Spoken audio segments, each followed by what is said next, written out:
Guys, may papakita ako sa inyo guys. Ito ay isang bato guys. Libon na sinasabi nila guys. Ito yung bato na naging ito yung shell.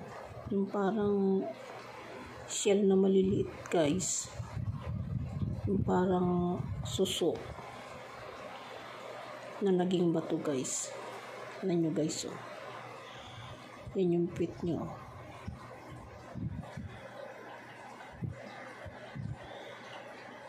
Ito guys.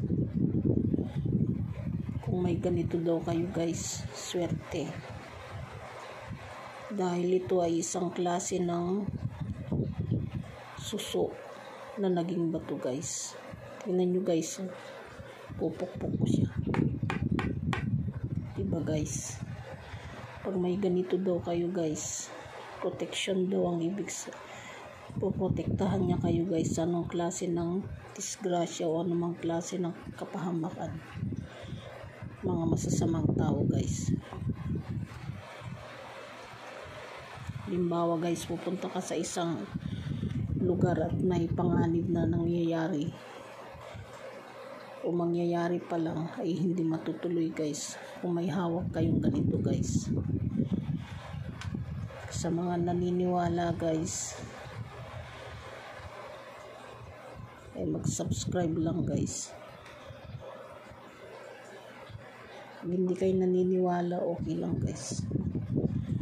Pero yun ang sinabi nila guys sa akin. Then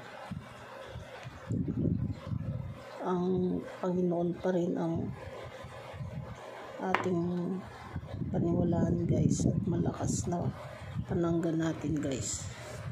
Ito ay isa lang naman na protection kung kayo ay naniniwala guys, diba?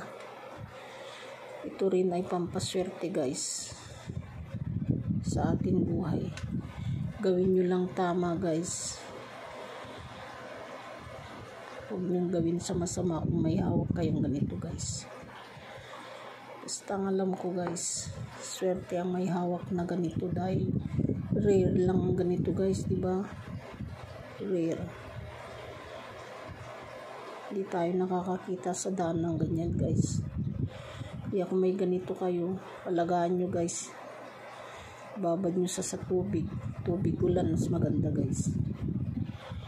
Then mag-wish kayo. Diba guys? Yun lang ang alam ko guys. Kaya yung mga nakakapulot ng ganyan guys, alagaan nyo. Kasi ito ay swerte guys.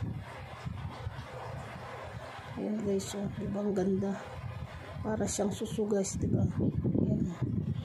Okay guys, kung naniniwala kayo guys, subscribe lang kayo guys. Thank you.